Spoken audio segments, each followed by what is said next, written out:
कि वहाँ जो विधायक हैं रघुवीर सिंह कादयान, वो तो लगातार लंबे समय से विधायक हैं, कुछ काम करवा रहे हैं, लोग बताते हैं कुछ काम करवा रहे हैं, हालांकि तो विपक्ष में बैठे हैं, लेकिन आवाज वो जो इलाके की जो विधानसभा में ठा रहे हैं, कुछ बताते हैं लोग, क्या कह रहे हैं उनके बारे में। मेरे से बड़ी माताएं बहनें हैं, उन्होंने भी सिर पे पानी ले आई है, दो एक एक 1.5 किलोमीटर से, और बाहर शौचालय के लिए जाया करती, घर में बिजली नहीं गया करती। आज हर घर में नल से जल है, हर घर में शौचालय है और 24 घंटे बिजली रहती है। तो लोगों में बहुत ही रोष है, वो अपने विधायक के प्रति मतलब ऐसा उनका भाव है कि इस विधायक को बदला जाए। 30 साल से हम बहुत ही दुखी हैं इस विधायक से। आपकी पार्टी में अबकी बार टिकटॉक लगे, कई सारे लोग जो हैं वो लगातार जो है बाजी मार रहे हैं कि भाई मुझे मिल जाए, कई सारे लोग एक्टिव हैं। क्या लगता है उसमें कहाँ नंबर है, किसके साथ आप ये मान रहे हो कि भाई टिकट मिलेगी नहीं मिलेगी? किसान जो हैं वो आपकी पार्टी से बड़े नाराज हैं, चाहे वो दिल्ली का आंदोलन की बात हो या अब भी लगातार किसान जो हैं वो सत्ता का विरोध कर रहे हैं, ऐसा क्यों हो रहा है? देखिए, ये भी एक मतलब कुछ कांग्रेस के लोगों द्वारा भ्रांतियां फैलाने का काम किया जा रहा है कि बीजेपी पार्टी किसान विरोधी पार्टी है। आपकी महिलाओं में अच्छी खासी पकड़ है, आपके जो कार्यक्रम होते हैं महिलाओं की संख्या काफ़ी होती है। कई सारे लोग नीचे लिखते हैं, कई या तो कमेंट आते हैं, कई सारे लोग मिलते हैं, कहते हैं बोले ये तो भाई कोऑपरेटिव बैंक के चेयरमैन है, वहाँ लोन वोन कर रखा है, उसका थोड़ा फायदा उठा लेते हैं और लोगों को दबाव दे के जो महिलाओं को इकट्ठा कर लेते हैं, ऐसा कुछ है? नमस्कार, इस वक्त रोहतक में हम बैठे हैं। नीलम कादयान लावत जो है वो इस वक्त मेरे साथ हैं, कोऑपरेटिव बैंक के चेयरमैन है और सत्तासीन पार्टी की झज्जर की महिला की जिला अध्यक्ष जो है अभी रिसेंटली बनी है। और लगातार इनका जो जनसंपर्क अभियान है वो लगातार गांव में एक 1-to-1 लोगों से मिल रही हैं, महिलाओं से जाके जो है ये मिल रही हैं। तो बातचीत करते हैं। मैडम, सबसे पहले तो अभी आपको जिला अध्यक्ष बना है, इसके लिए शुभकामनाएं आपको। धन्यवाद जी, सबको मेरी राम। आप लोगों से जा रहे हो, लोगों से मिल रहे हो, महिलाओं से लगातार मिल रहे हो, लोग क्या समस्याएं जो है वो आपको बता रहे हैं, लोगों से बातचीत कर रहे हो, लोग क्या कह रहे हैं? देखिए, मैं लगातार 3 साल से अपने बेरी क्षेत्र में हमारी जनसभाएं भी करती हूँ, मैं महिलाओं की, बुजुर्गों की, और अब मैंने 14-15 गांव किए हैं। उनमें मैं डोर टू डोर जा रही हूँ, महिलाओं के पास भी, युवाओं के पास भी। हमारा जनसंपर्क जो अभियान हमें चलाया हुआ है, तो हमारी जो सरकार की योजनाएं हैं, जो महिलाओं के लिए भी, किसानों के लिए, 36 बिरादरी के लिए जो हमारी सरकार ने योजनाएं चलाई हैं, उसको हम जन जन तक पहुंचाने का मैं काम कर रही हूं और लोगों को जागरूक कर रहे हैं। जो हमारी 10 साल में योजनाएं बनाई गई हैं, उनको ज़मीनी स्तर पर उतारने का मैं काम कर रही हूँ। अच्छा, आपके वहाँ जो विधायक हैं रघुवीर सिंह कादयान, वो तो लगातार लंबे समय से विधायक हैं, कुछ काम करवा रहे हैं, लोग बताते हैं कुछ काम करवा रहे हैं, हालांकि तो विपक्ष में बैठे हैं, लेकिन आवाज वो जो इलाके की जो विधानसभा में ठा रहे हैं, कुछ बताते हैं लोग, क्या कह रहे हैं उनके बारे में? देखो, लोगों को में बहुत ही मतलब रोष है हमारे विधायक के प्रति। 30 साल से हमारा जो बेरी इलाका है उसमें एक जैसे बारिश ना होने के कारण बंजर सा हो गया है, ऐसे हमारा हल्की की पूरी हालात हुई पड़ी है। मैं हर गांव में जा रही हूँ, लोग अपनी समस्याएं भी बता रहे हैं कि हमारा जो विधायक है कभी हमारे बीच में नहीं आता और कभी भी हमारी जो विकास के काम है, जो किसानों के मुद्दे हैं, कभी उन्होंने विधानसभा में आवाज़ उठाने का काम नहीं किया। और लोग ऐसे भी कह रहे हैं कि हम अपने जो जनप्रतिनिधि को इसलिए चुनते हैं कि हमारी जो आवाज़ है वो सड़क पे भी उठाई जाए और विधानसभा में भी उठाई जाए। तो लोगों में बहुत ही रोष है, वो अपने विधायक के प्रति मतलब ऐसा उनका भाव है कि इस विधायक को बदला जाए। 30 साल से हम बहुत ही दुखी हैं इस विधायक से। अच्छा, आप बीजेपी से बिलोंग करो हो, आपकी पार्टी में अबकी बार टिकटॉक लगे, कई सारे लोग जो हैं वो लगातार जो है बाजी मार रहे हैं कि भाई मुझे मिल जाए, कई सारे लोग एक्टिव हैं। क्या लगता है उसमें कहाँ नंबर है, किसके साथ आप ये मान रहे हो कि भाई टिकट मिलेगी नहीं मिलेगी, या क्या है मतलब? देखिए, जो हमारा लोकतंत्र है, ये लोकतंत्र एक प्रणाली है, इसमें सभी को अपना है भाई, मेहनत करने का अधिकार है, समाज सेवा करने का अधिकार है। तो हमारी जो मेरी भी लगातार 3 साल से फील्ड में लोगों के बीच में मैं जा रही हूँ भाई, उनकी जो समस्याएं हैं वो हम सुन रहे हैं और जो योजनाएं हैं उनको भी मैं जन जन तक पहुँचाने का काम कर रही हूँ।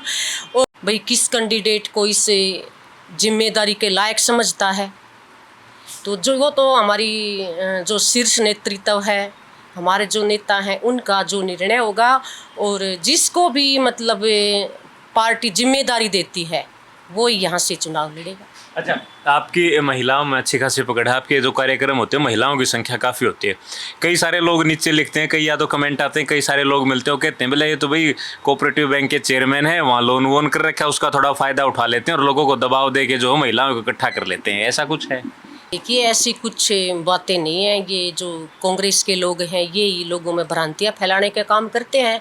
और जिस भी गांव में जाती हूँ मैं, लोगों का महिलाओं का, जो माताओं बहनों का मेरे प्रति जो प्यार है, प्रेम है, उत्साह है, कई बार तो इतनी भीड़ हो जाती है कि महिलाएं बोलती हैं कि हम आपको देखने आए हैं। और जब मैं चेयरमैन बनी तो एक स्कीम आई नाबार्ड के सौजन्य से महिलाओं के लिए, क्योंकि मैं एक महिला चेयरमैन हूँ, तो महिलाओं के लिए एक स्कीम आई हुई, ज्वाइंट लाइबिलिटी ग्रुप, 5-5 महिलाओं का ग्रुप बना के प्रत्येक महिला को 50,000 रुपये ऋण के रूप में दिया जाए। और हम ऐसे नहीं करते कि भी सभी महिलाएं लोन लेती हैं। मैं उनको बताती हूँ जो इच्छुक है, जो छोटे छोटे काम करती हैं, उनके लिए हम लोन बैंक से दिलवाते हैं ताकि वो अपने छोटे छोटे काम करके आत्मनिर्भर बन सके। और मैं भी भारतीय जनता पार्टी में कोऑपरेटिव बैंक की चेयरपर्सन बनी हूँ। और हमारी जो सरकार है, जो भारतीय जनता पार्टी है, हमारे प्रधानमंत्री जी हैं, वो लगातार 10 सालों से महिलाओं के लिए अनेकों योजनाएं बनाई हैं, जिससे हमारी आज महिलाएं आत्मनिर्भर हुई हैं, सशक्त हुई हैं, अपने आप को मजबूत महसूस कर रही हैं। और बहुत सारी योजनाएं हैं। 33% आरक्षण है महिलाओं को, जो कई सालों से इंतज़ार था, वो आज पूरा किया है। और 50% हमारी माताओं बहनों को सरपंची में आरक्षण दिया है। और मैं आज जाती हूँ गांव में तो बहुत ही खुशी होती है मुझे कि कोई बहन सरपंच बन के मेरे पास में बैठती है। तो ऐसा कुछ नहीं है। कुछ लोगों का काम है भाई भ्रांतियाँ फैलाना। और मैं एक और बात देख रही हूँ, 3 साल से गांव में लगातार बेरी के हर गांव में मेरे जनसभाएं भी हुई हैं। एक एक गांव में मैं 6 से 7 बार जा चुकी हूँ। तो मैं मतलब हर बात को मैं भाई क्या क्या हमारे हल्का में विकास होया है, क्या क्या कुछ नहीं हुआ, उनको मैं महसूस करती हूँ। तो मेरे समय में भी जो मेरे से बड़ी माताएं बहनें हैं, उन्होंने भी सिर पर पानी ले आई है, 2-2, 1-1, 1.5 किलोमीटर से। और बाहर शौचालय के लिए जाया करती, घर में बिजली नहीं हुआ करती। आज हर घर में नल से जल है, हर घर में शौचालय है और 24 घंटे बिजली रहती है। और हमारे जो विकसित भारत अभियान यात्रा चली थी, उसमें भी मैंने देखा कि जिनकी जनसंख्या मतलब 2000 है, उसमें भी 1500 लोगों का आयुष्मान कार्ड बनाया है। भाई कोई बीमारी हो जाए है, जिसके घर की हालात ठीक नहीं है, वो 5 लाख तक का अपना इलाज करवा सकते हैं। सरकार लगातार 36 बिरादरी के लिए, समाज हित के लिए योजनाएं बनाई जा रही हैं। तो मुझे बहुत ही अच्छा लगा है। भाई महिलाओं के बीच में मैं जा रही हूँ, महिलाओं को कोई भी वो नहीं, भाई महिलाएं खुश होती हैं कि हमारे बीच में भी कोई महिला आई है जो हमारी आवाज़ उठा सके। और मैं सिर्फ महिलाओं तक सीमित नहीं हूँ, मैं 36 बिरादरी से मिलती हूँ, बुजुर्गों से भी, युवाओं से भी, और सर्व समाज में जाती हूँ। ऐसी कोई बात नहीं है कि मैं महिलाओं तक ही सीमित हूँ। आपने युवाओं का जिक्र किया। अब पिछले दिनों से नायब सैनी और भूपेंद्र हुड्डा के बीच में एक कंट्रोवर्सी चल रही है पर्ची खर्ची को लेके। क्या कहोगे, इलाके में रोजगार जो मिलता है वो पर्ची खर्ची से मिलता है या भाई जो है जो काबिल हैं उनको मिलता है? जी देखिए, जो पहले 10 साल की सरकार थी, आपने भी देखा, सब ने देखा, भाई जिन युवाओं के अंदर योग्यता नहीं थी वो भी नौकरियां लग जाते थे और 25-25, 30-30 लाख रुपए देते थे, नेता मंत्रियों के चक्कर काटते थे। तो अब हमारी जो सरकार है, हमारे मुख्यमंत्री हैं, उन्होंने बहुत ही एक पारदर्शिता की है नौकरियां में। जिस युवा के अंदर काबिलियत है वो ही नौकरी पे लगता है। ऐसा बढ़िया काम किया है कि आज हमारे युवाओं में है एक मेहनत करने का जज्बा होया है।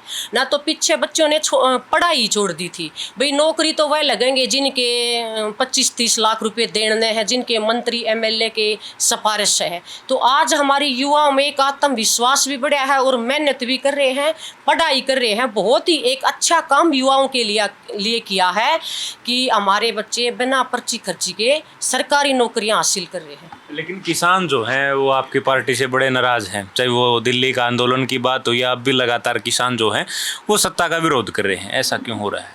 देखिए, ये भी एक मतलब कुछ कांग्रेस के लोगों द्वारा भ्रांतियां फैलाने का काम किया जा रहा है कि बीजेपी पार्टी किसान विरोधी पार्टी है, ये किसान हितैषी पार्टी है।